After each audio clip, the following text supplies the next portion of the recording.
It was probably the most gratifying, emotional few minutes or seconds in my life. The morale of Fairbury was electric. Businesses were putting signs out front. People were having garage sales. It's an incredible time. It's the most special time of year. There's so many people that make it happen. You said it's an event. It's not just an event. It's the biggest event in Fairbury, easy. We had 29 vendors on the grounds for the PDC, and they grossed $1 million in cash sales for 2 nights. You know, the night that we put the press release out, there was a lot of people in Fairbury that were mad at me for what they thought I did, what I, was going to do. They thought that I had an ulterior motive. He passed away of a massive heart attack in his office that morning. I had everything going for me. But when they wanted to do this, I really don't want to, see Fairbury in the hands of somebody else. That's the honest truth. No doubt the biggest draw to Fairbury, Illinois is dirt track racing. And when you're talking about dirt track racing, you're talking about my guest today, Matt Curl. Matt, thank you so much for coming on. It's an honor. I appreciate it. It's something I've been wanting to do for a long time is catch up with you, a big fan, and looking forward to a great day today. Hey, the feeling is mutual. I'm a big fan of yours. You've done some incredible stuff. Everyone in the town of Fairbury, let's be honest, everyone in the surrounding area and within dirt track racing knows your name. It's incredible what you've done. In the past few years, you're the owner, if I understand correctly, the owner of the Fairbury Speedway, which is home to the Prairie Dirt Classic, which is this massive dirt track racing event. Before we get into all that, how about you just let us know, it was in 2018 that you took over this whole gig. What's it been like these past few years? Well, it's been really busy. We've done a lot of things in just 3.5 years since we took over ownership of the Fairbury Speedway, and we've had a goal of a 5-year plan of kind of getting our feet under the ground and get rolling with some big events and kind of laying out our future plan. And we've kind of hit those. COVID kind of took a little bit of a time away from us for us to do some things, but we didn't stop there, and we've been super busy, and we're kind of getting to that point now here where we're just a couple steps away from kind of the long-term future. So there's not been any dull moments since the end of the 18 season. I've been in Fairbury all my entire life, so it's something I love, something I get up every morning motivated to do, and when you can have something like the Fairbury Speedway to go to every day, you're definitely smiling ear to ear. Mm-hmm. How long have you been interested in dirt track racing? Because they don't just give the ownership of such a prized organization and facility to just anybody, so you must have been in this for a long time. I have. People that know me know that I came from Fairbury, born and raised. I was born just a couple blocks away at the old Fairbury Hospital. My grandparents, my parents, all from Fairbury area. We've kind of born and raised. Grew up. My mom took me out to the races when I was just a little peewee out there, and we grew up at the racetrack. So every Saturday night in the summer, we'd go out and watch the races and hang out. And as I got older and older, I loved what it was. Anybody in Fairbury has been around the races if they've lived there their entire life, because it's been there forever. I'm not the only person to ever be hands-on with the race program. There's been a lot of people involved since 1946, really, when the racetrack really started, but 1921 and even before, when the grandstands are now 140 years old, plus the fair's 146th annual was this year, or 446th edition. So, but growing up, it was the races, and my brother Jeff and I, we went out there. Mike Norris, who's now the announcer for the Fairbury Speedway, we sat on the backstretch, and we just enjoyed the races growing up, and then we gradually got more and more invested in the Speedway, and it was kind of history once we got in and was able to work a little bit with it. So it's been a wild ride. Try to explain for someone like me in the audience who aren't avid race fans, or maybe to the ones that are, what's so cool about it? It's loud, it's exciting, but why did you like it? It's really, I would think it's the action, really. If you're a race fan or even not a race fan, Fairbury kind of offers something that a lot of tracks don't. We're kind of a small racetrack, and when there's a small racetrack, there's a lot of action. So you get some, you get some rubbing, you get some banging, you get a little testy here and there. Cars get wrecked pretty easy, fenders get blown off, all that good stuff. So it's easy to get caught up in the action. And when you do, you're you kind of taste a Kool-Aid, and then, you're there. And so that was the case with me. You grow up at a young age, and you go out there every Saturday night. And my grandma would take Jeff and I to the local Dairy Queen, and we watch the haulers come by, and we just get excited, and then she'd take us out. So it was that way with a lot of kids. And as I grew up and we got older, and we were able to be a part of the Speedway and work as part of it, we saw so many people that were there that they put their heart and soul into it, and it just kind of grew and grew, and so even back when I was going through junior high and high school, I always wanted to be a part of the Speedway. And little did I know, let's fast forward all the way to really the fall of 2012 was kind of the big shift in my direction in my career. About a decade ago is when I really shifted into where I'm at today. But if it wasn't for my grandma and grandpa and my parents and so forth, my stepdad was a past member of the fair board. If it wasn't for them really allowing me to be out there every Saturday night and be a part of things, I'm not sure where we would be today, but I'm kind of glad we are. Yeah, no kidding. Man, you must have been ecstatic when the position was offered to you in 2018. Well, that was a different situation. It kind of reverted back to the fall of 2012. I was part of the Speedway, just working as one of the officials, director of competition up in the tower, just one of their employees. And Rusty Allen, who was the past promoter of the Fairbury Speedway, he became ill, and so he couldn't continue his promotional duties. So anybody that really didn't know the organizational of the Fairbury Fair, they ran the fair and the races for a number of years. The Fairbury Fair did? Like correct. The fair yes. board? Yes. This group of a bunch correct. of ladies? It wasn't all ladies. There were some. Were there? Yeah, there were some. Sorry. They're going to watch this. Yeah, absolutely. My bad. No, absolutely. So the Fairbury American Legion, John Joda Post, they own the Fairbury Fair Corporation. So the Legion owned the Fair Corporation. The fair ran the fair, and then they ran the races forever. And that's kind of how I got into it. Is the fair board members would come out, they donate their time, and then we would help them out, and then they would hire officials, and they hired Rusty Allen as a promoter. And then Rusty would kind of put together a race committee and kind of run the races. But it kind of got bigger and bigger and bigger, and I became back in the fall of 2012, Rusty got sick, and he couldn't do it anymore. And Jim Shear was he was the president of the fair board at the time, and he called me, and he said, "Hey, do you mind coming over to his insurance office in Forest?" And so I said, "You don't know why? He just calls well, you I mean, I was part of the races. I had built the steps to get there. I was kind of ambitious. I really felt like I had a great head on my shoulders. I understood the industry, but I just never had that shot. Rusty he's a past driver. He's been in there. I mean, I'd been in almost every position you could have done at the Fairbury Speedway leading up to 2012. I flagged. I'd driven a race car. I've worked as an official. I volunteered my time in a number of capacities with the grounds. So, but I didn't really kind of know what direction they were going. I knew he was getting sick. I didn't know how sick he was, and he eventually ended up passing away, and he was a fantastic part of the Fairbury Speedway.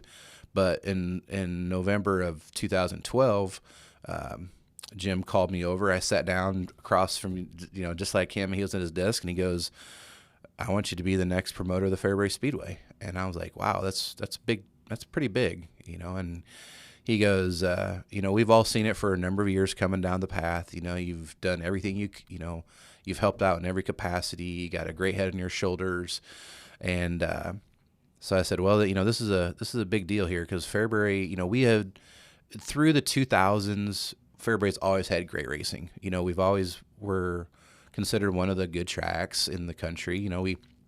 We had a good race in the Prater Classic. It was always kind of a regional race at the time, but we had good racing, and it was a good platform to race weekly. And it wasn't above a lot of tracks, but it wasn't below. It was kind of just right down the middle there, and we had a good name for ourselves and stuff. And so, in the fall of 2012, when Jim called, I sat there and I said, "Well, I need to I need to talk to the family a little bit. And so I went home and talked to the wife. And at the time, I was the general manager of the Indian Creek Golf Course. So right to the south of the Speedway is where I worked full time.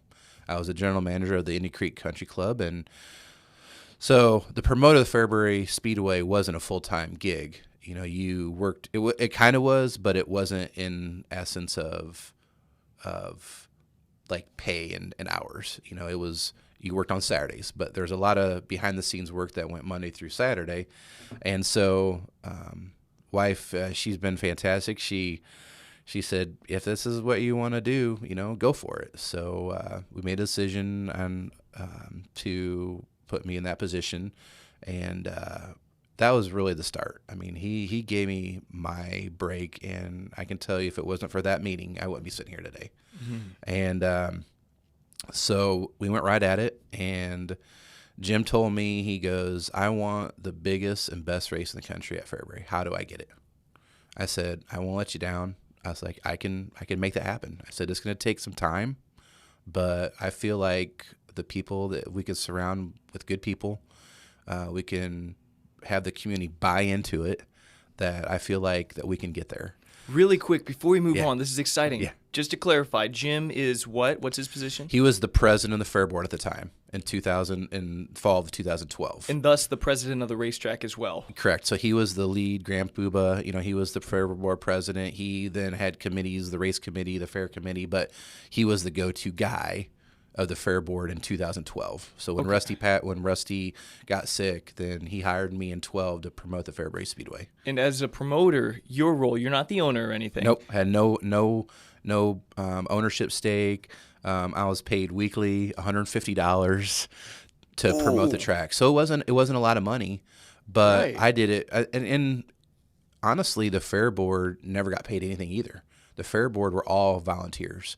So Jim was volunteer. All the other Fair Board members were volunteer, and they would come out and they would take tickets and they would do security, and so they were volunteer. They're just Saturday nice people that liked racing. And that's how Fairbury really got to get to that point. Was they had people bought if they were buying into it. They were buying into it for a number of years, and so there's a lot of different board members that came and that come and gone. But Jim was the Fair Board president at that time, and we just hit it off really well. I mean, I always knew Jim. I felt like a really good leader. He was really into the fair, but he kind of let the race committee do the race stuff. So we went to work right away after he hired me, and Gunnar Sullivan, who now works for me full time, he was part of the race committee, and we went to. He kind of did some marketing and sponsorship stuff back in 2000, started in 2012 with me. And we went to the PRI show over in Indianapolis, and our first step that we did was sit down with Tom Deary and Tim Chrisman from the World of Outlaws and said, we need to have a major event in our speedway. And we weren't sanctioned by any national event at the time. Nowadays there's two national touring series. There's the World of Outlaws and there's the Lucas Oil series. Those two series have the best drivers in the country. They share the biggest names. So if you're wanting to get anywhere in this world, you're going to need one of those two to sanction your major event. So we sat down with Tom and Tim, and for the first 23 years, it had been an unsanctioned regional show with no sanctioning body behind it. So it's a lot like in college sports, Division I sports. You got the Pac-12, you got the Big Ten, and if you try to throw a tournament for any sport that's not associated with any of those, it's an open tournament. It gets no coverage. It gets lower coverage. You can still have good races, but it's not going to draw in national drivers. And at the time, listening to our fans, they were just like, man, we got such a good thing here. How come we can't get all the big drivers? So we sat down with Tim and Tom at the show in Indianapolis, and we had a really good 2 or 3 hour meeting.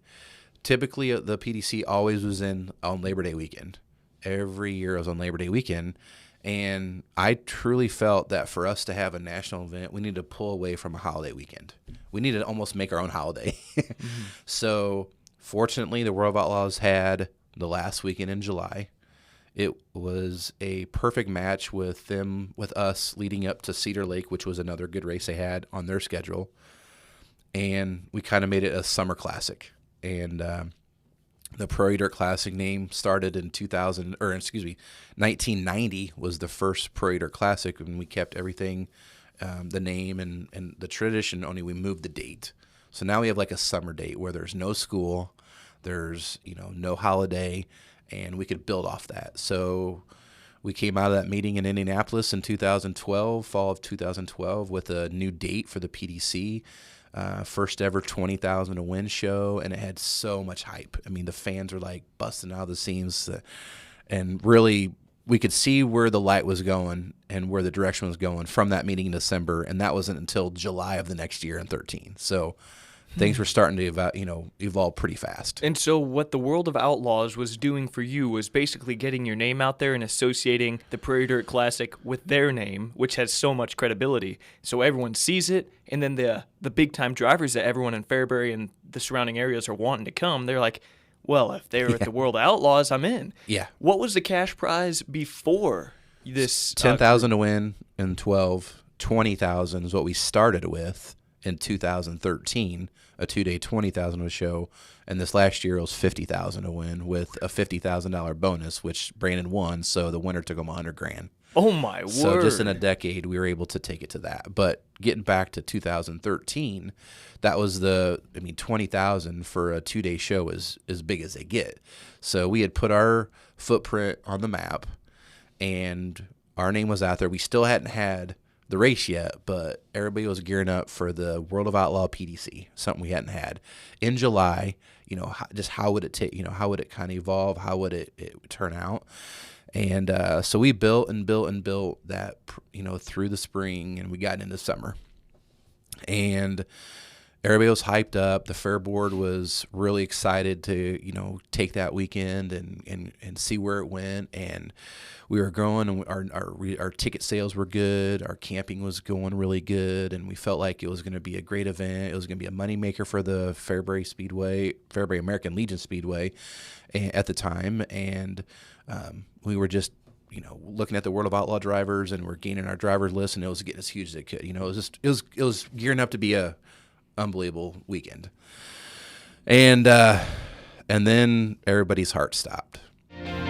If you've been living with an aching back, debilitating imbalances, or any physical discomfort and just want to get back to living a fit and happy life, look no further than InMotion Fitness Center and Outpatient Therapy at Fairview Haven in Fairbury, Illinois. Our highly skilled therapy team will guide you through proven and effective exercises to help you regain your strength, movement, and mobility, all with our renowned level of love and care. Live your best life. Call our therapy team at 815-692-6724 to find out how we can serve you today.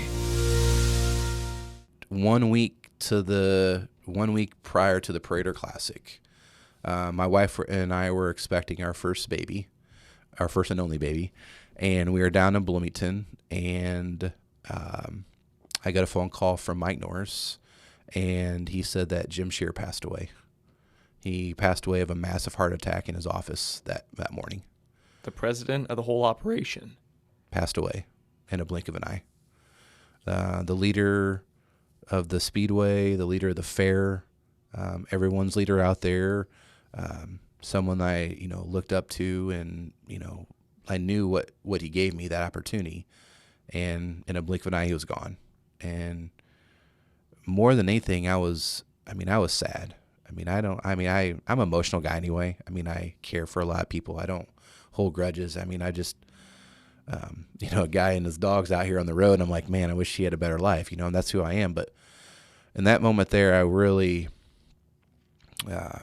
kind of had to dig deep to pull out of that one, because we had done all this work, and he was so excited, and he wasn't going to see any of it. He wasn't going to get to see anything that we built. And it was tough.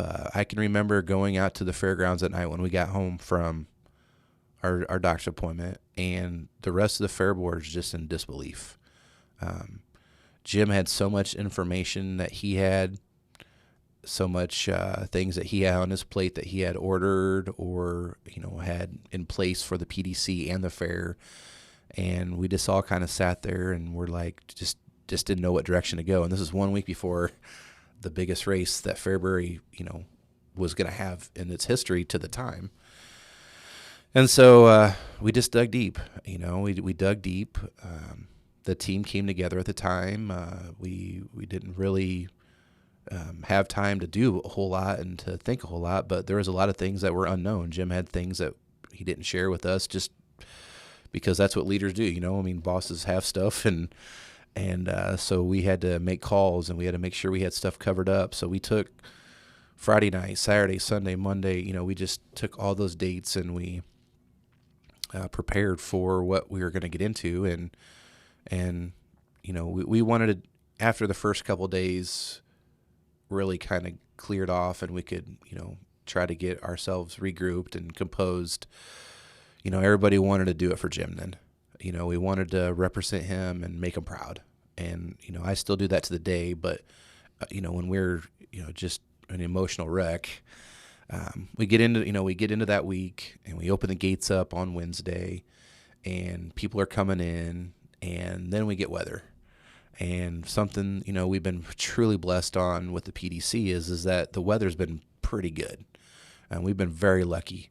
And it rained on Thursday and it rained all the way through Friday morning. And I didn't know what to do. Honestly, the call on the weekend was a team effort, but they leaned on me as a promoter to make sure that I gave them the information they needed.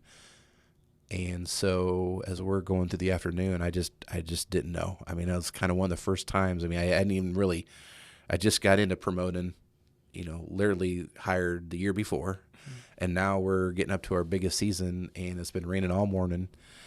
And so took a deep breath.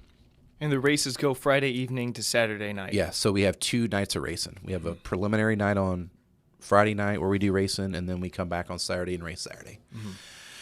So, and it was messy. It was wet out, raining out. It was just one of those weekends. But I went out and talked to the track crew, and they said, well, we're not, we still feel like we have, a little bit of time left, that we're not out of the, we're not dooms yet. And so we kind of held my composure, and about 4:30, 5 o'clock on the afternoon, we looked to the west and you could see the sun start coming up underneath the clouds. The rain had stopped. And, we, of course, every day now, promoters have a phone in their hand looking at the weather to see what it's going to do. Back then, it wasn't quite so prominent. But after checking things out, we made the decision that we were going to move forward. And we spent a long time working on the racetrack. It was delayed a little bit getting on it on Friday night, but Jim made it happen.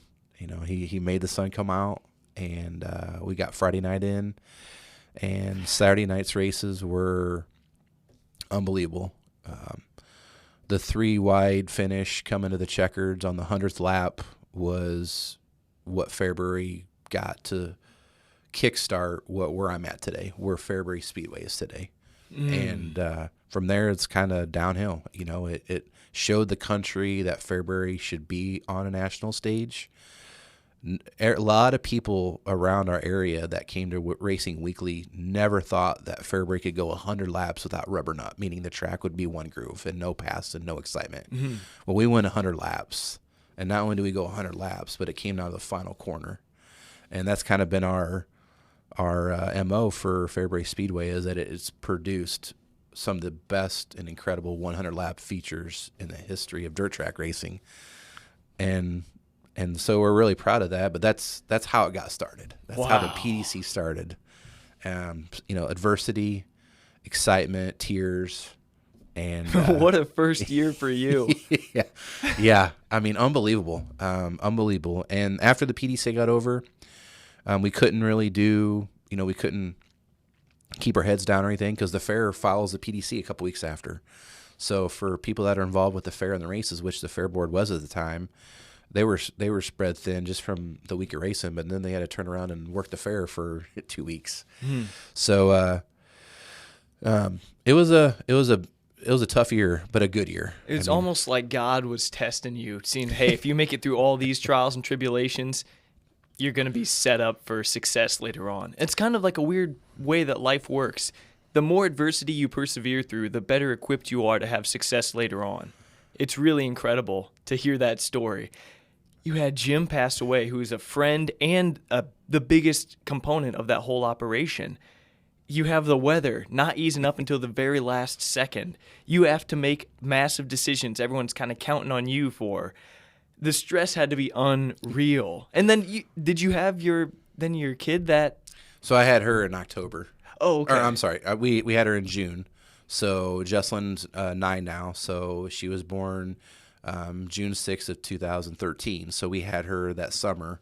So she was just a little baby then. Right. So having her and I mean, it was an emotional year. I mean, like you said, all that together though really allowed us to kind of be stronger going forward, if that makes sense. That makes perfect sense. Oh yeah. So, after we had the incredible finish in 13, we followed up with an incredible finish in 14 and 15. And I don't ever do anything for accolades. I don't do anything for trophies or awards. I mean, that's a byproduct of the support system you're in, the team you're in, and the decisions you make, so they come with the job. But we were a 3-time national race of the year in 13, 14, and 15. And so from the Prater Classic. So when you can put that on your resume of being able to produce those shows, that just shows how strong the team was, how good we have from our track prep to our fair board to you name it. We had a great team, and it was as strong as anywhere in the country. Fairbury had taken us from just that kind of camouflaged into just one of the tracks around the country, and we put it ahead of people. And so we just kept building from there, So it just year after year through 13, 14 to 15. 16 was another good year. But one thing is you can't always have national race of the year. You can have great races, and we have. Our Prairie Dirt Classics have never been duds. So no matter if you have a last lap finish or whatever, statistically the racing has always been fantastic at Fairbury throughout the weekend. So that's why people have kind of continued to build and build and build on coming, is because at the end of the day, true race fans want to see great racing all weekend. Not just one part of it. They want to see it all weekend. They want to have a great weekend. They want to be able to tailgate. And what better way than for Fairbury to start opening their arms and being a part of it than us getting bigger and bigger at the racetrack? Fairbury was kind of like, we're going to kind of open our arms up more and more and more to welcome people in from all around the country into the small town of Fairbury. You certainly had a growth mindset in that whole endeavor. And one thing you said was you don't do things for the accolades, for the trophies. You work incredibly hard, so I've got to ask, why do you do the things you do? Fairbury Furniture is Central Illinois' premier furniture store. This family-owned business offers a vast selection of premium furniture items from all of your favorite brands, including Sealy, Best Home Furnishings, Leather Italia, Tempur-Pedic, and Ashley, just to name a few. And right next door to their gorgeous 7,000 square foot furniture showroom, you will find the Fairbury Furniture Mattress Store, home to all of the latest and greatest mattresses in any and all sizes. Also inside Fairbury Furniture is the popular WC Market, a beloved shop that offers an ever-changing selection of unique gifts and fashionable home decor. Here at Fairbury Furniture, the staff is always helpful and friendly, and they are well stocked with all the mattresses, tables, chairs, recliners, couches, and decorative pillows that your heart desires. So make your home interior beautiful, comfortable, stylish, and delightful when you shop at Fairbury's own Fairbury Furniture. Come on down to Fairbury Furniture, where the furniture rocks. If you're a promoter like I am, I mean, that's honestly my job title. I'm a promoter. I promote events for people's entertainment. So it's a different type of business. I mean, this year when gas got to be really high, we started to see some, numbers creep down a little bit because it was tougher for people to get to racetracks and spend their money that way. So you have to think outside the box. I always feel like I don't ever go down one road. I always kind of rely on people to help me out, and I'll throw ideas out there and bounce them off. I have a race committee that I put, or kind of like a private advisory board for the business. When I bought the Fairbury Speedway, I put this advisory board together. It has 11 people on it. Some of my best friends, some people, that are business owners. So just people you knew, you rounded up, and you're like, you got a good mind. I'd like to have you on this. I want you a part of my advisory board for my business. Are they volunteers? All of them are. Yep. What in the world? And they all wanted to be a part of it because they only want the best for Fairbury Speedway too. Jeez. And that's all I want. And so, why do I do things? One, because I love Fairbury. Born and raised in Fairbury. I grew up, went to Prairie Central all my life, played sports, did everything, grew up, have a, family there. So I love Fairbury. I want to see it succeed. Back when I was growing up, I always relied on people for, can I borrow a tractor or can I, get your help? And now I get to provide those resources. And that's something that's really gratifying is, people that want to, I try to help them out any way I can. And so now that I have resources to do that, I used to be the one always feel like, people are other there are a lot of generous people in Fairbury. There are. That is for Fairbury sure. is a great community. And so I just like being a part of that, being one of those people that can do that. So I do it because I love Fairbury. I do it because I love entertaining people. The Parade Classic has had some of the best results. Now we're bringing in 7,500 to 8,000 people a year in one weekend, one night at Fairbury. And I catch myself watching the fans and not the races. I mean, my job as the owner of the Fairbury Speedway, I don't have to make any decisions on that weekend on the races because that's what the World of Outlaw does. That's why I pay them to come in and sanction that race. So to me, I'm watching the fans on the backstretch, and when you see them get up and start cheering and waving and high-fiving, I mean, there is nothing more gratifying than to see that. And we had an amazing race with Bobby Pierce and Brandon Shepard, and I missed their slide job that was heard around the world in turn 4 because I was watching the fans, and it was so loud. The cheering was so loud. I could hear it through my headset, and I have one of the top headsets to, noise muffling, because of all the work I do with radios. And it was probably the most gratifying, emotional few minutes or seconds in my life is because I got choked up because every fan in that whole facility was on their feet, and I knew they were going to walk home happy. They were going to leave that place happy. And it was on TV, and so, social media blew up, and, that's really, we've built to that point now, and we're under pressure every night, though. Fairbury now, it does not go backwards from here. We're only going up, and but it was super exciting. It gives you all the pleasure in the world. So when you ask, what do you do it for? I do it for that. I do it for that. And there's a lot of byproducts of that. Sure. I have built a business with the Fairbury Speedway.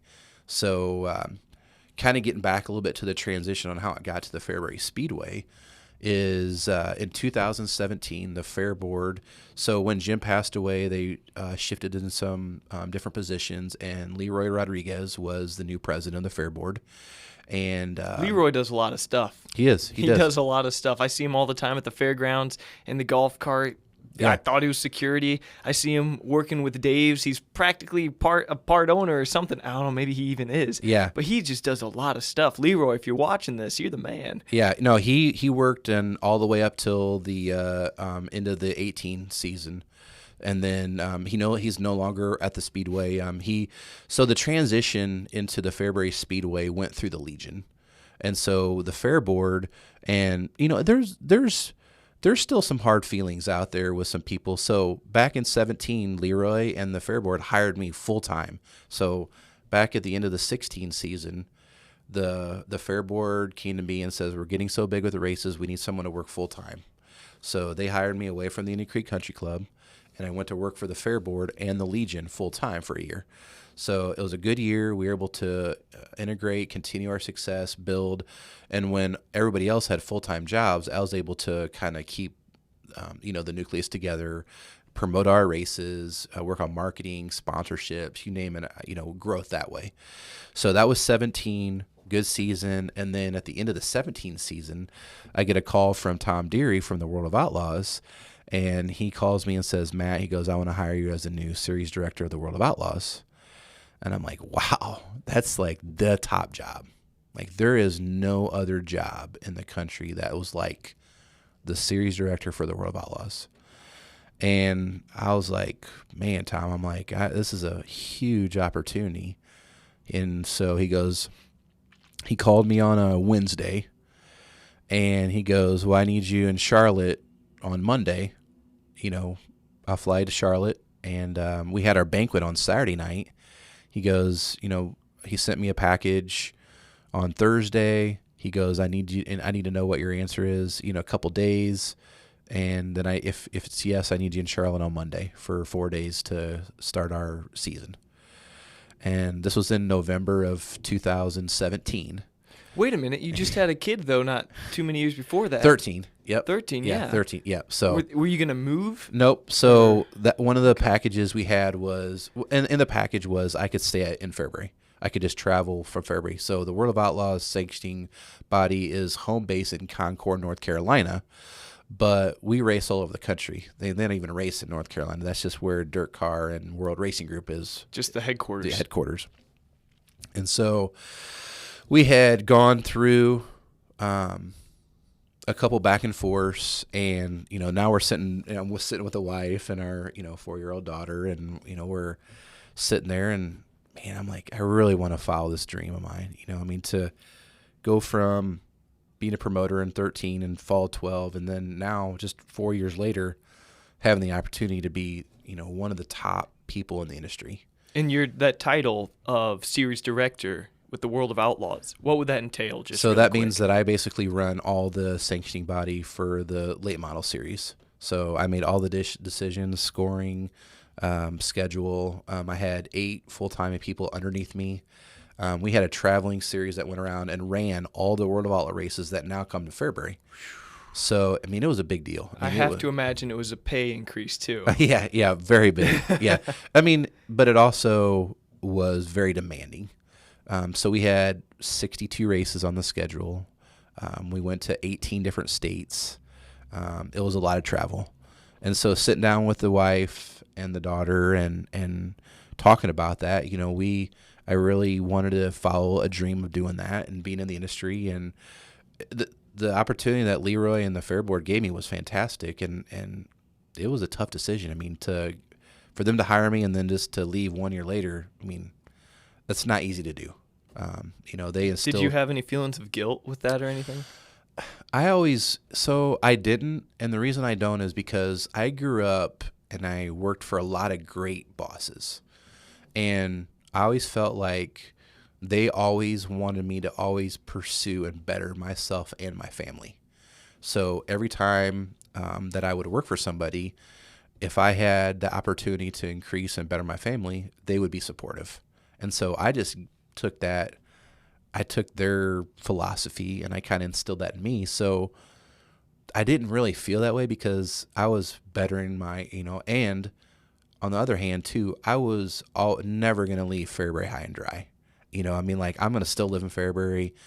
I believe in Fairbury, but no one could pass up this opportunity. I mean, they just can't do that. And for someone to think that you shouldn't pass up that opportunity just because, I think that's wrong. You know, so I didn't feel any guilt. I mean, I definitely wanted to work harder to make sure that they were going to be in a good spot. So it was really, you know, things transpired so fast. So from getting a call on Wednesday to getting an offer on Thursday to making a decision, we had our big awards banquet uptown at the Walton Center on that Saturday. Our season was over. We have our big awards banquet. And so literally 2:00 that afternoon, right before I went up to the banquet, my wife and I made the decision that I was going to accept the offer. Just before celebrating the season? Correct. You decided to? I did. At 2:00 Wow. that afternoon, I decided that I was going to leave the Fairbury Speedway and be the next series director for the World of Outlaws. But my all intentions was, and it still was, I never said anything about that at that night. It wasn't about me that night. We were celebrating our season. We were celebrating our teams. We were so celebrating our staff. It wasn't about me. And it's never been about me. I mean, like, when people really know Matt Curl, I don't ever talk in an I. I talk about our team. And in that situation there, it was all about our team that night, you know. So were you thinking though in your head? Oh like, yeah, it was tough boy. to go through a night like that when you have your speech ready and you're talking about the future and stuff like that, and you're like, but that's kind of how professional business is, though. That's you right. know, I mean that's professional business, and sometimes it can get clouded with hometown emotions, and that's what kind of this got into a little bit. But after the whole bank was over, I pulled Leroy and a couple Fair board members aside, and I just went late, and I said, I want to let you know that I'm going to turn in my resignation, and that I'm going to, I would keep on helping you out in any way I can to be successful, but I have this opportunity I can't pass.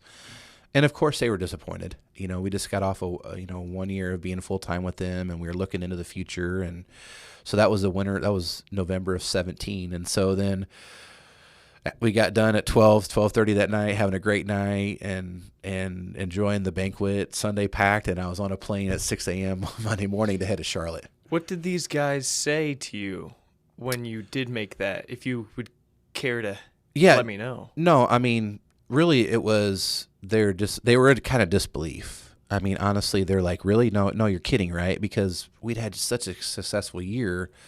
You know, and they did give me an opportunity, and honestly, you know, anybody in their shoes would have been the same too. And I just tried to assure them that, you know, I wasn't going to let them down, you know, that I wasn't going to, you know, lead them astray, but that this opportunity was, you know, one you can't pass up. And I think in the back of their mind they understood, but I could see how they were, you know, disappointed or maybe a little frustrated at, because they had lost, you know, someone that had done well for them and represented them well. Mm-hmm. And this was one of the two biggest, one of the two biggest opportunities that you were striving for. Correct. Yeah. I mean, to me, I didn't know what the future was going to hold, but there wasn't many things, even around the country, that was as big as series director for the World of Outlaws. I mean, the World of Outlaws, jackpot. Yeah. World of Outlaws name is, you know, synonymous for the leader, you know, for the top. They're the best in the sprint cars. They're one of the tops in the late models. They have a super car series, and they have a weekly sanctioning body in dirt car. So they are the biggest entity in dirt track racing. And to have me as one of their series directors leading their late model division was, like I said, you couldn't pass it up. And for them to not even go through an interview process and say, we want you as that guy, that just instilled more into, you know, they believed in me and what I did. So hopped on a plane Monday morning at 6 a.m. And headed out to Charlotte, and was in the office with Brian Carter and Tom Deary at 10 a.m. in the morning in Charlotte. And we talked for about an hour on some little things here and there. And they said, the series is yours.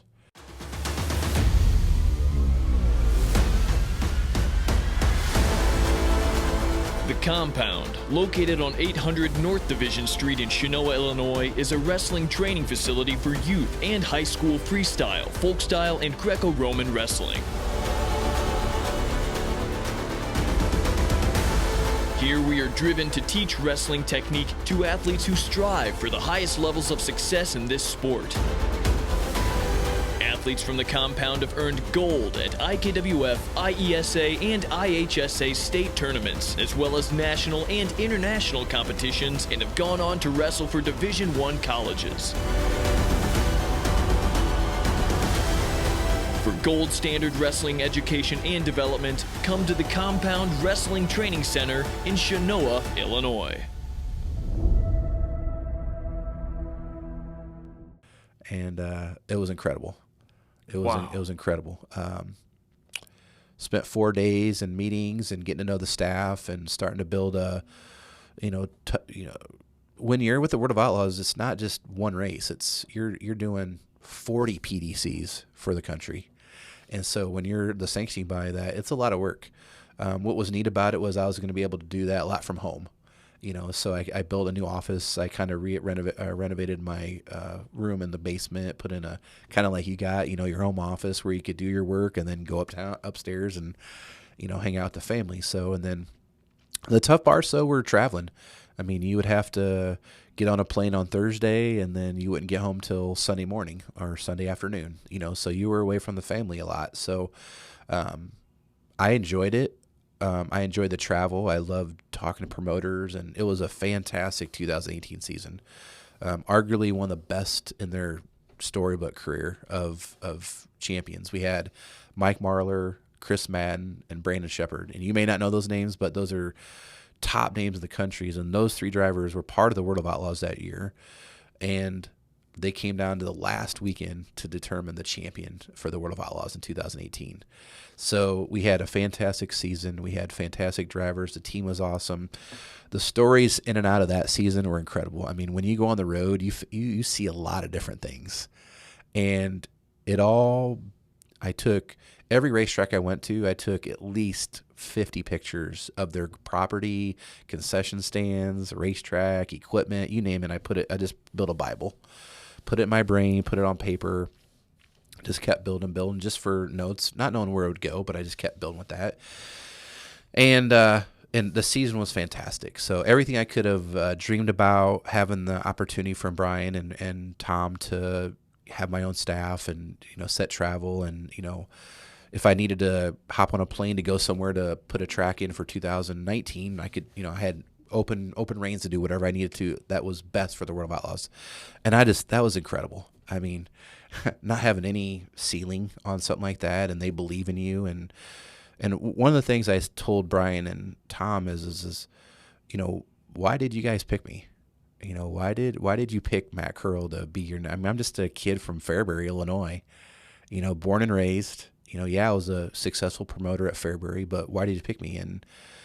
And their answers were really, impactful. They're like, we haven't seen anybody like you be more hands-on with people. You're always nice, professional, clean cut. You always hold yourself to a high standard. You always work well farther than a lot of other people that we've been, with. And we love what you do. We love your camaraderie. We love how you talk to drivers. We want to catch you before you get bigger than us. And that was really neat, and I appreciated that, so you don't take those for granted. You don't take those conversations for granted. You build on those. And so when people ask me, I'm like, well, I'm still that kid from Fairbury. I'm still that person that we just had a huge fantasy draft at the new office here yesterday with all of our friends. And, we had so much fun, and I don't, nobody, I'm still just Matt Curl, but it's really neat to have a channel that kind of driven my business in a sense and ownership sense in our industry and stuff. So 18 was a fantastic year. We got to throughout the year, and then things changed. The success I had in the World of Outlaws was, people could see it. I was hands-on with a lot of things in our industry. I was leading the World of Outlaws into the promised land, and we were having such great things. And back home, though, it wasn't quite the same. When I left the Speedway, the races, they were good, but it just, I'm going to speak, frankly here. It just it didn't gel. It didn't gel. So like before, when I was promoting in Fairbury, at Fairbury and there every Saturday night, I could bridge the gap between two people that maybe didn't see eye to eye on the races or it was only the races. I mean, that's all I did. I didn't have anything to do with the fair. It was just the races.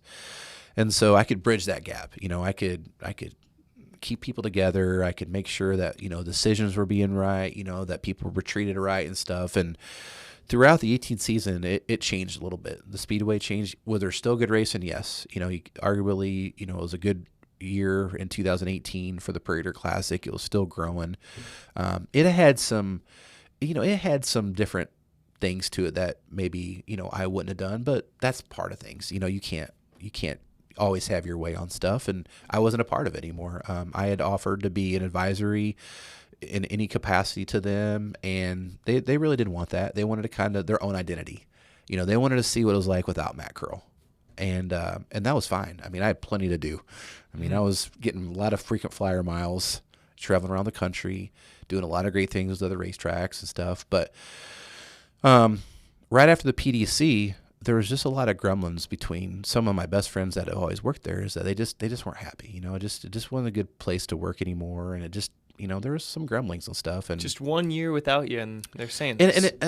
And I'm not going to say it was just me. Right. Yeah. You'll be humble. Yeah. Yeah. Sure. Like, well, I mean, like, it's still Fairbury, so, and there's new faces in there. There were some new faces when I gone. They replaced me with, some other people in positions and stuff like that. And they were my friends, and they're still my friends, and they worked hard at it, and you can't blame them for all the things they do. That was the decision process that they did with their race committee and stuff, and I supported that, but the Legion was having an issue with some stuff internally, and the commander of the Legion, Jerry Brandt, he had reached out to me and said that the Legion is they're wanting to look at options for the future of the Speedway, and they wanted to know if I would be interested in sitting down with them with, helping out with what options were out there. And I said, okay. I mean, I like I said, Jerry's been a lifelong friend of mine, like everybody in Fairbury. We know everybody. Mm-hmm. And I was honest with him. I'm like, honestly, if you're not happy, the Legion owns the fair board. I'm like, just hire, have the Legion hire someone outright and just have the fair board do the fair. That's one option, and they have someone run the races. Legion still owns everything. Fair board, separate entities. Yeah, I mean, I just gave them like 3 or 4 options, and honestly, the last option on that is sell the grounds. I mean, if you're that unhappy about it, sell the grounds and have someone coming in that could take, invest their time and effort and so there was a number of options that were out there, and this was after the PDC, after the fair, and I didn't really see where it was going to go. I mean, Jerry had texted me a couple things and just, kind of wanted to, some ideas on stuff, but I never was really I was just helping out and didn't even see anything coming. And then probably around the 1st of September, somewhere right after Labor Day, I got a call and says, well, the Legion has decided that they would like to pursue, an option for selling the grounds and, selling the facility, but we're not going to do it to anybody. And so I sat down with Jerry and said, let's talk about it. And the Legion said there's really only, one direction that we want to go, and that's that it's done in a Fairbury way, meaning it's the best interest for Fairbury, best interest for the races, and best interest for the fair. So it had to meet all that criteria. And I sat down with Jerry, and I'm like, and the Legion, the executive committee, and I'm like, you're not going to get that if you put it on the open market. I mean, you're not going to get that Fairbury hometown person that's willing to put everything into it. You're not going to get that. No chance. No Some chance. Millionaire in another state. Tony Stewart or you name it. Sure. They would have come in there. They would have bought it. They would have hired a general manager, and then it's just going to be a corporate deal. Right. And I said, it's not going to work that way. And so I said, well, let me take a week here. Let me put some stuff together. I said, let me just see what's out there and come back to you. So I took a week and I worked 20 hours a day for a week, putting together even any way I could possibly afford. Cause I'm not like super wealthy. I'm just a working man class, made a good pay. My wife homeschooled our daughter, so she didn't work. And so how could I, how can you afford to buy? So this was the conversation you and the Legion were having was maybe me. Yeah. And that was probably the only way it would be sold was if it was, through someone There's going to be any hope of having any Fairbury. Any hope of the change that they wanted, Right. It was going to have to come from local. Okay. Was there anyone else in the conversation? Or was it basically you? Because you're the only guy that can do this, that knows racing, that's from Fairbury, that loves. Like it was a clear. You were at least the first option. No other options. No other option. Fairbury guys. Nope, nothing. Okay. Nothing. I mean, it wasn't my decision. I mean, all I did was, one, advise them on their options, and that was just a passing conversation.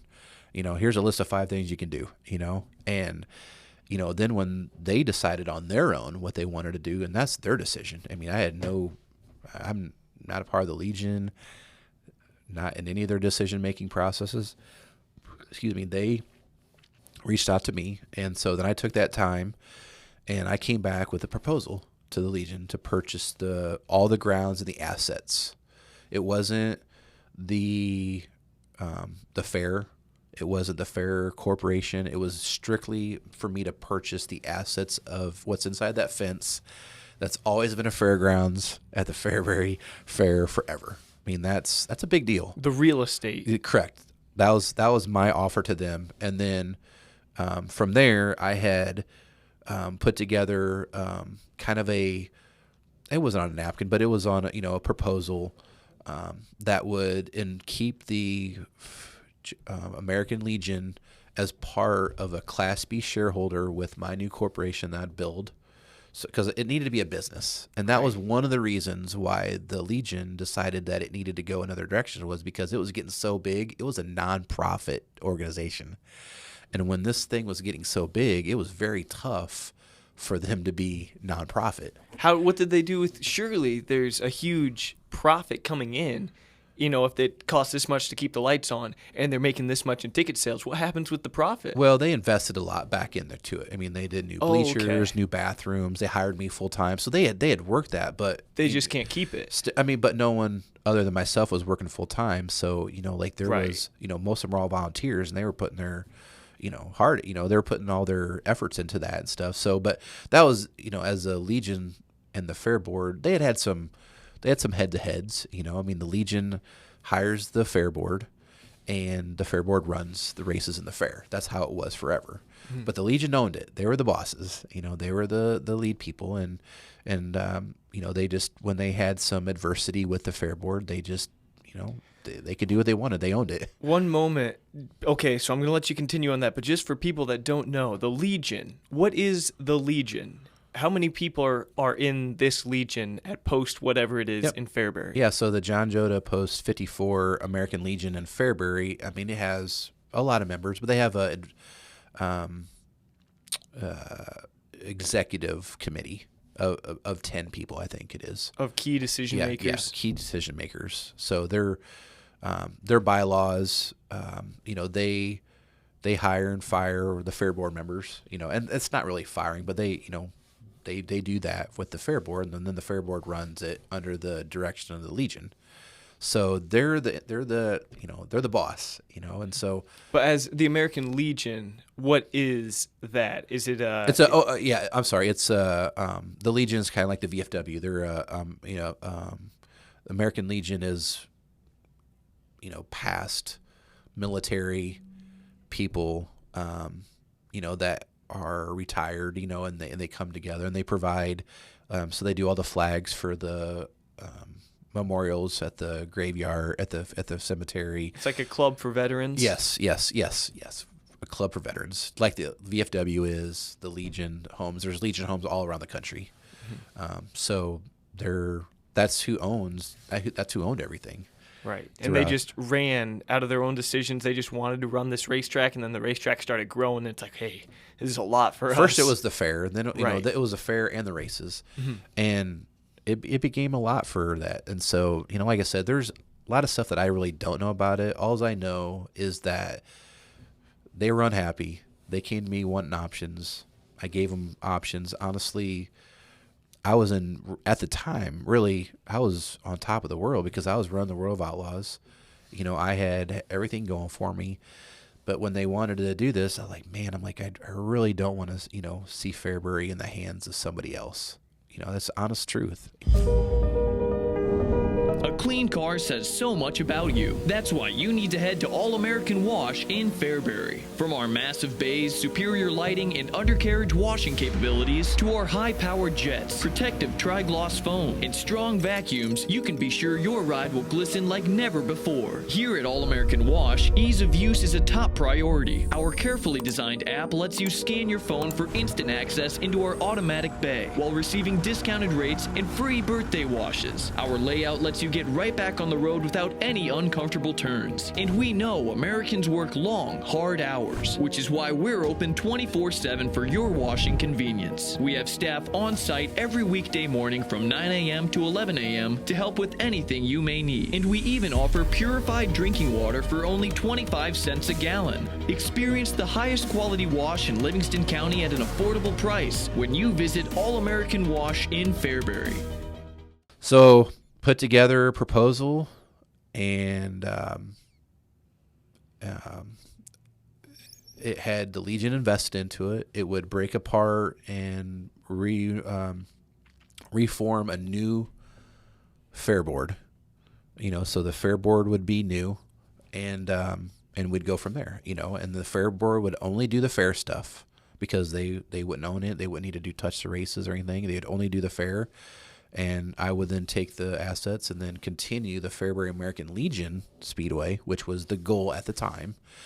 When we started transitioning the ownership, this is just, after the decision was made, the National Legion Association did not want to continue that under a private. I didn't have the rights to use the American Legion name. Mm-hmm. So even though it was okayed by the state, it wasn't okayed by the national. That's why we had to change it to Fairbury Speedway. But all along, I wanted to be Fairbury American Legion Speedway because the Fairbury American Legion John Joda Post is still a part of my LLC. Mm-hmm. Just a non-voting Class B shareholder. So basically, they have first rights at buying the Speedway if I were ever to sell it again. So that means it would never leave Fairbury. I put this together for Fairbury. Mm-hmm. So the proposal was something that they thought was fair, and they made that decision to unanimously to sell all the assets to my LLC that I had formed, and then we had to make the decision on the transitioning into the past fair board to the new fair board to ownership. So did you have to fire all the fair board? Well, it wasn't mine. That wasn't mine deal. It wasn't mine. My but deal. But the fair board was fired. So, to put it harshly. It's harshly, yes. But that's in a small town. A lot of feelings were hurt. I'm sure. Like when we. That's why I'm kind of chuckling. That had to be tough. And it wasn't this was the Legion's decision. Mm-hmm. The Legion's decision is that they wanted to reset on everything on the fair.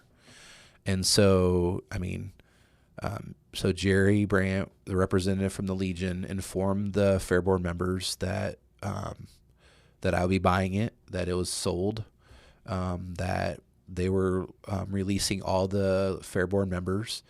And I even had a letter that I had written to the fair board members saying that this was 110% a business decision, that I would love for all the existing fair board members to be a part of it if they do wish, to be a part of either the races, or the fair, and then we would go from there and reunite. I was actually in Charlotte that week for our world final, so I could not be there.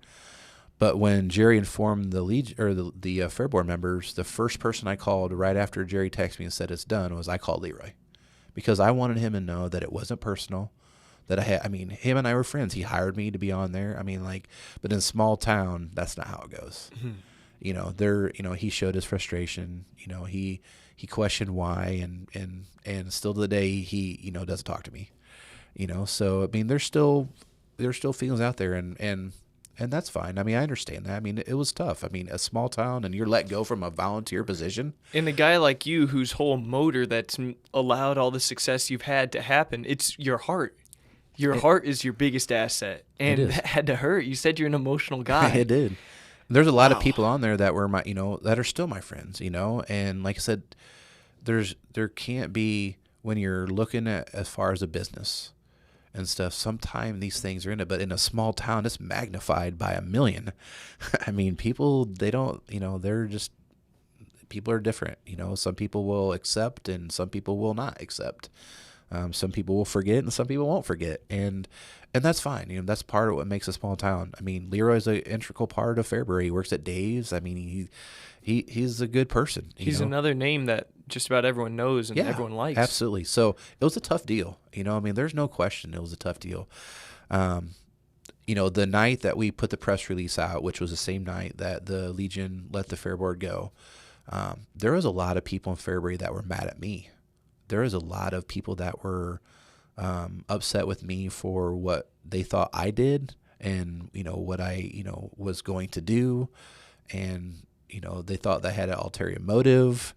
And, I had to really kind of sit back and kind of be like, well, let's let this play out and then we'll see where we go from there. How'd that feel to have that That was reaction? tough. And what'd you do, too? That was tough. Social media at that time is pretty much as strong as it is now. And when people, they'll throw stones like that, they'll throw, dissatisfaction, and whenever, no matter what the situation is, whenever someone talks bad about you, you can kind of brush it off, but you're always going to feel it. I mean, anytime, like, oh yeah, the Paul Garcia show, thumbs down. I mean, that's going to hurt, Right. You might brush it off. Factually, I don't care. Your opinion doesn't mean anything. Yeah. I even know who you are. Yeah. I shouldn't care what you think. I still hear the words and I process them. And in Fairbury, though, when this happened, though, there was a lot of people in Fairbury that were, these are some of the people that I had grown up with, that worked at the Fair Board, a number of times. And it was a big decision for Fairbury. You got to remember that this has been until January 1st of 2019. Before then, everything prior was run voluntarily by a Fair Board and the Legion forever. I mean, those grandstands are 130 years old. We're at 145th annual Fairbury Fair. I was shaking up Fairbury. I mean, that's what was happening. But when I sat to do this, I knew in my heart that we were going to be great. I knew in my heart that just let this play out. I couldn't get wrapped up in people not liking me or not believing in me or whatever the case was. I had to prove it on the outside of what it was going to be. So it was extremely tough.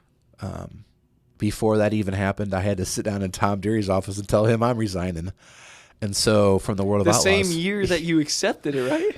It was a long year. I am so glad that we're almost 4 years into this new Fairbury Speedway deal because it is now kind of been like a level type of business. I mean, it was a roller coaster for me, but everything was better. Honestly, if you think about it, from 2013. I'm sorry, I'm laughing. Yeah. The only reason I'm laughing is because you ticked off a lot of people, even though wrongly they shouldn't be mad at you. You ticked off a lot of people in Fairbury because you were coming back and because you had such a good heart that you wanted to come back to Fairbury and help the Speedway. And then you're probably also ticking off the World of Outlaws who just made your dream come true in hiring you that same year you're saying you're leaving to come back. And it's like, were they mad at you as well? The one thing about the World of Outlaws is that they're a professional company. So they understand a little more. They're like, Tom's like, you serious? Yeah. I'm like, yeah. So, but they understood more than anybody. I mean, I was a hometown boy, and I told Tom, I'm like, if it wasn't for this is probably the last piece in my puzzle. There's no question is. I mean, look what I built. I built $1 million building. I mean, I'm investing into Fairbury. And so, they understood more than anybody, but it was the people at home that was like very loud, and there's, people that's like, we'll give them a chance, you don't know what's going to go on, so a lot of things transpired. I finished off. I actually went all the way to April of 19, working with the World of Outlaws to transition their new series director, Casey Schumann. And then we got to work right away in 2019 with with the new business, and that's the biggest thing. The transition is from volunteers to business now. So we pay everybody. Everything's accountable. It goes through, accountants and lawyers and LLC. I have an LLC. The ownership. I have an advisory board, and I have a financial board. I have put those things in place for me to be successful in Fairbury. Mm. And so we went to work in 19, and I invested a lot of money in new bleachers in the pits, the new building. We've invested into races. We've invested into the town, the school, Boys and Girls Club, the Legion. I mean, we have been able to provide a lot of resources, that wasn't the case before we started the business. One thing that has really followed me through the last decade is the people that truly knew me and knew where we were going. They knew we were going to be good. It's just we had to get off to a good start. We had to get strong. And I have a lot of resources in our country, in our industry. I know a lot of big-time corporate sponsors, but I didn't let them come in and just bulldoze our local people. If you look at our PDC, it's still title sponsored by the Bank of Pontiac. Oh, you see all these signs along the side of the track. Fairbury Furniture. A lot of the same people that sponsor my show. Absolutely. You see their names in bigger print on the side of the track. And so for them to sponsor, in the past, before we became a business, it was easy for a business to sponsor the fair because it was a nonprofit. It's 10 times harder to go to a place like KS Ford and David and Kitty Tredinick and say, hey, will you spend money at the Fairbury Speedway? Because inevitably it's going to my business. So you have to make sure that you're doing them a good service, that you are providing them with whatever that package is in marketing, that you are using those resources in the best way possible for them to be able to do that. And we are at an all-time high with people supporting the Fairbury Speedway. So there has to be something in it for them. Correct. What you're saying. Yeah. They love to support the Speedway because it does support Fairbury. So in essence, it's still coming back into the town. But if somebody, I see promoters all around the country that are looking at it just to make a buck to put in their own pocket. But I'll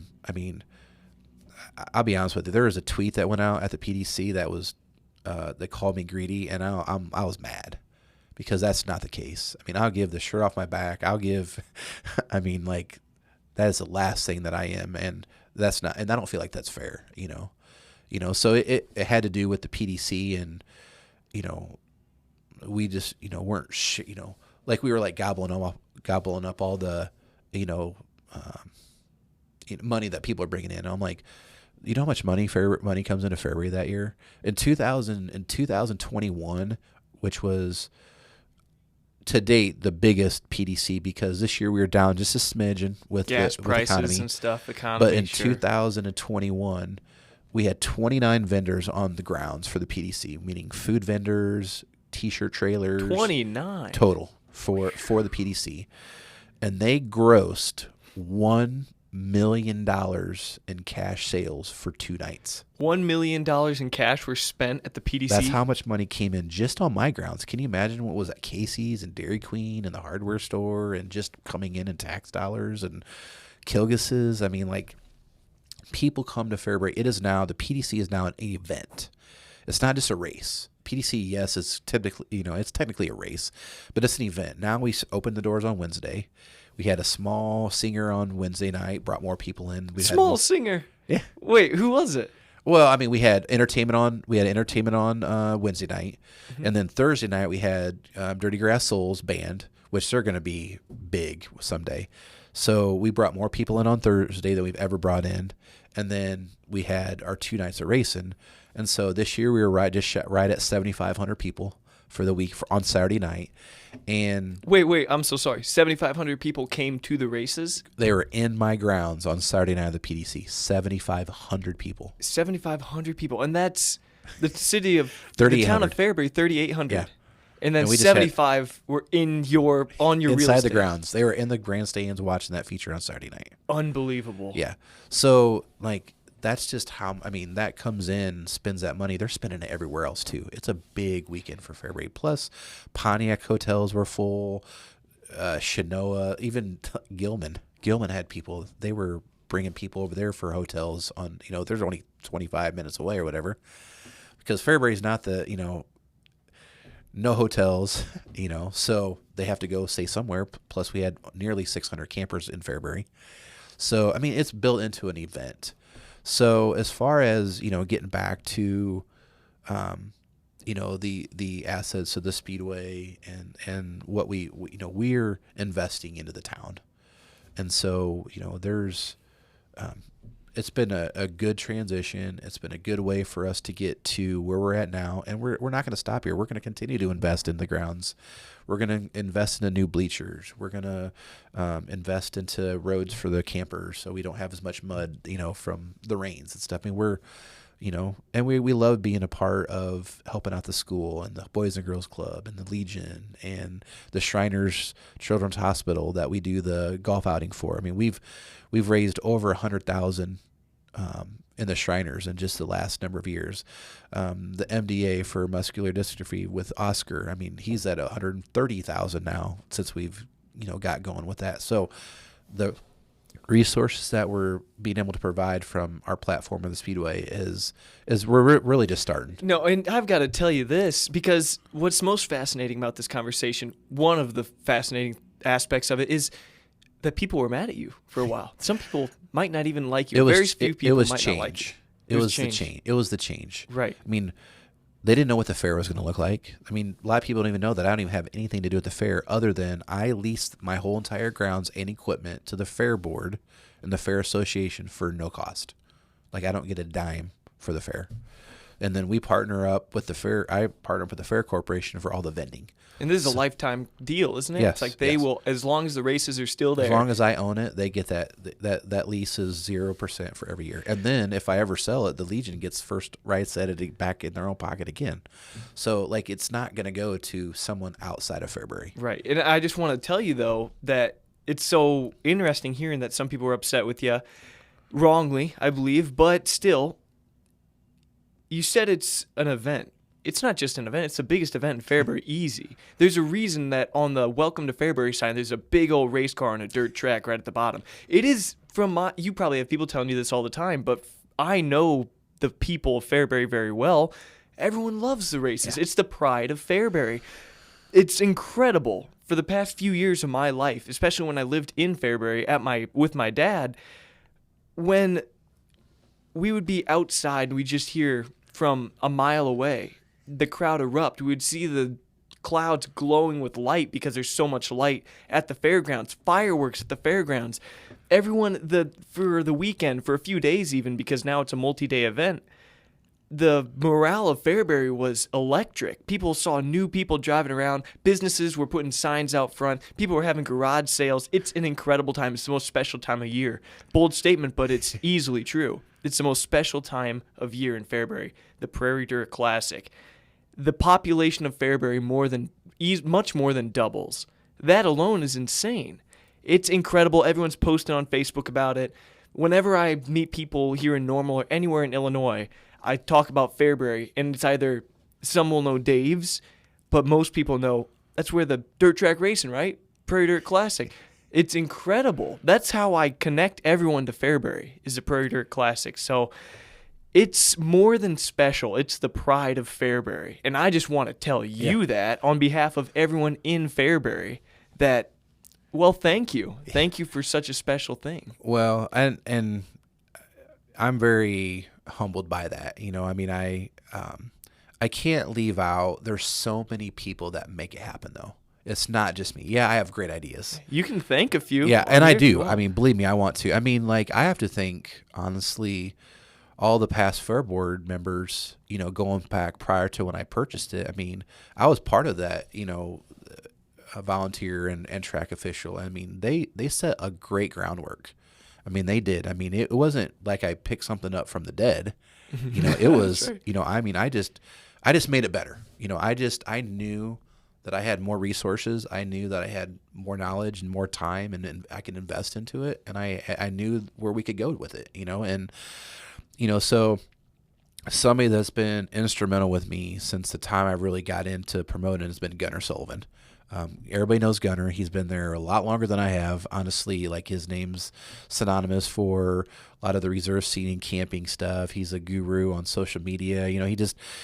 He's a great guy. He has been a big part of the Fairbury Speedway for a number of years. And I was really fortunate last year I was able to hire him full time.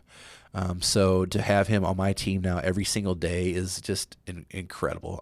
He brings so much to the Speedway, which is fantastic. And we've had a lot of people associated with, our Speedway. Carrie Perkins is my executive secretary. She works part-time for me here and there, does all our ticketing stuff. And then Roger Stryker, who I have him as a full-time employee on my staff. He's not even really from Fairbury, but he has been instrumental now that he's on our team, and he just moved up here a couple of years ago, and his heart's all in. I mean, people come in and want to be a part of my team. They're buying into the Speedway stuff. I love being a leader. I love leading, our team. I don't micromanage. Anybody that knows me is like, here you go, run with it. And I'll look from afar, and I'll see how things run, and we might make some changes here and there, but there's nothing I won't do for my team. If one of my team members is put in a corner, I'm going to be fighting out for them, and they see that. And so our team, we've had great people, Chad Bowman, who ran, is a good friend of mine, and he worked on the track for a number of years. I mean, he's, changing some jobs, and, he's in and out and stuff, but there's so many people like Chad that are still working with me. I probably have 3 or 4 past Fair Board members that were on that list of people that were let go that are back on my team, because they believe in Fairbury, they believe in what I did, we're friends, and they understood that it was business. That's nice to hear. Yeah, I mean, and stuff. So we have a team. My team is arguably the best in the country, and I've been around the country, so I can tell people this, and people, they're like, well, that's a pretty bold statement, got a little chip on your shoulder, but I only do because of the performance that our team does. I mean, we have our tower, we got Mike Norris, one of the best announcers in the country. He's going over to Eldora this week to announce with the top announcers in the country. At the World 100? Correct. Biggest, most elite race in the country? He's going to be one of their 4 announcers. I mean, so that shows how good Fairbury has it with our team. So we got Mike, his wife Tara, Ashley Schneerly, and Chad Bazell on my tower. They're fantastic. When you have a nucleus of those people that are doing all our timing and scoring and driver interaction, I mean, that's how we lead. We have great officials in the infield. We have great registration people, all our ticket takers and our security. I mean, I had right at 100 people working the PDC. I had 100 people on my staff for the weekend. And it all is from car parkers to concession workers to security to you name it. We were, people selling ice now. We're doing that. We've been able to build, but every one of those people that we have as part of our team is part of my family. I call it the Falls family. We don't put staff on our back of our shirts. We put crew. We're part of a team. And honestly, when I talk about I don't do it for accolades, every time I accept one, it's our team. Our team did this, because if I don't have those people in place, then we aren't going to get those awards. So it's a team effort, and I feel like that's what's made Fairbury Speedway head and shoulders above everybody, because no one – like, I have an open door policy. If you got a wedding to go to or whatever, go to it. I'm like I'm like that boss. I'm like, have fun. We have other people to step right in your place. It's that heart. It's that heart that you have. You care for people. Yeah, you care for their families. You care for everything. I mean, people will reach out on social media. And they'll say, hey, I mean, we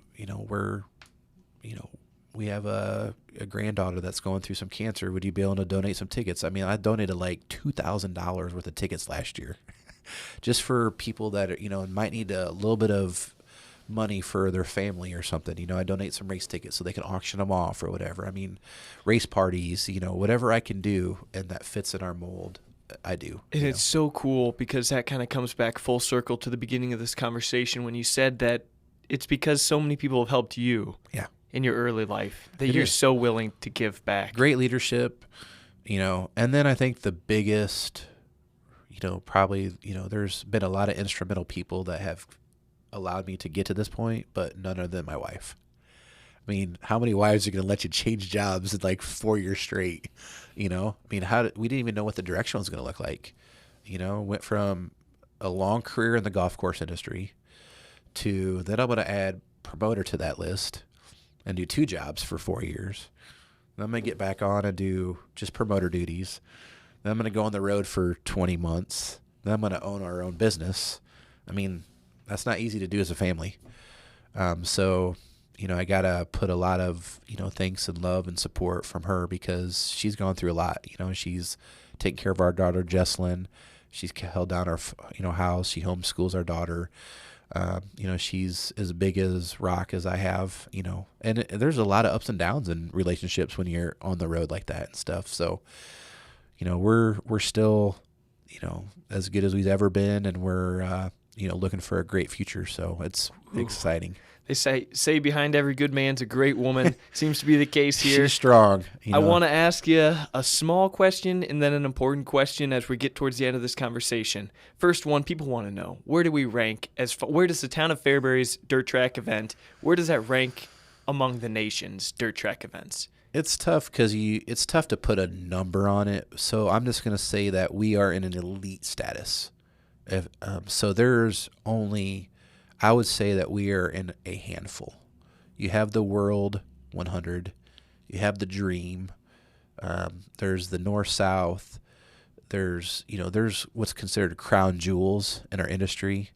And I believe that we have a top 5 crown jewel in the country. Right here in Fairbury. I really do. And people will back that up. Yeah. Gets me fired up. Yeah, people will back that up because, I mean, our results have said that. You know, our results, our event, the atmosphere we have for that event, the things that we're doing. I mean, the fireworks and the racing and the concerts and stuff. I mean, all that stuff together makes us one of the top 5 races in the country. And I'm really, really proud of that. Our team is really, really proud of that.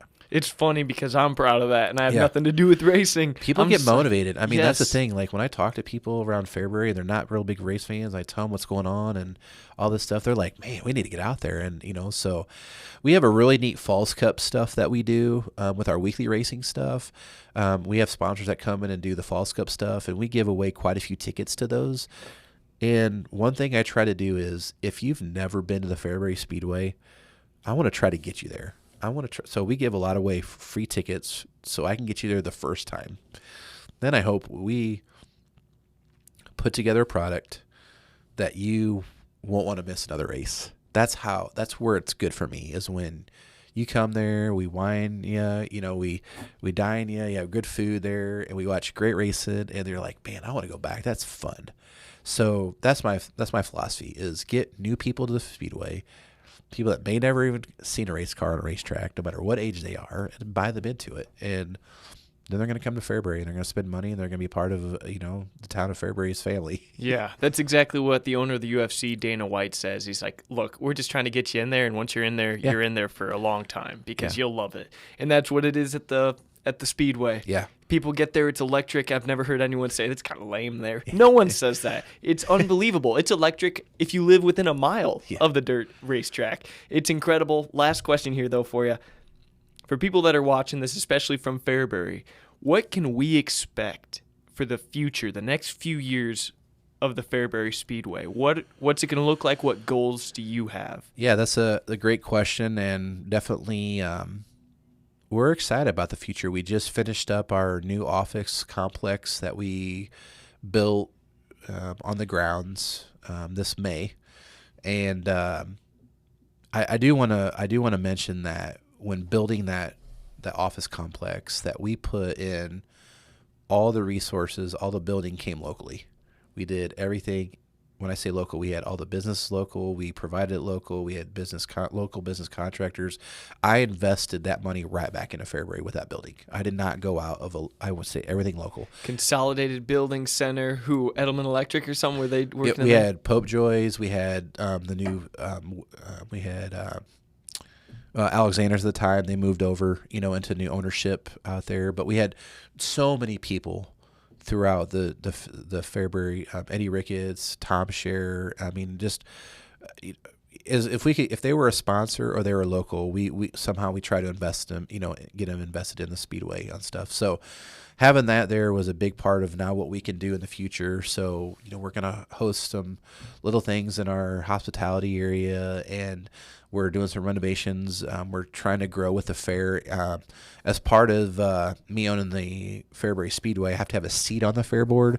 So we're going to do some upgrades on that, and we're going to keep building on that. But as far as the Speedway stuff, I've already been working on our 23 race schedule, and it arguably could be one of the biggest schedules in the country with the races that we're putting together. We're going to invest into some more bigger shows, but we're also going to invest into our smaller shows and keep the gate admission still affordable so a person can still come. I mean, it's been $10 to get into Fairbury Speedway for decades, and we want to still try to keep that local $10 deal. We want to keep it affordable. Kids 12 and under are free. We need to get that kids out there. There's a lot of those things. So the more and more resources I can bring in from around the country to help those events, the better we're going to be off to, and our local sponsors to better off keeping those prices down. But we already kind of got off the ground a little bit with the Scotty McCreery concert this year. We had that concert in May this year.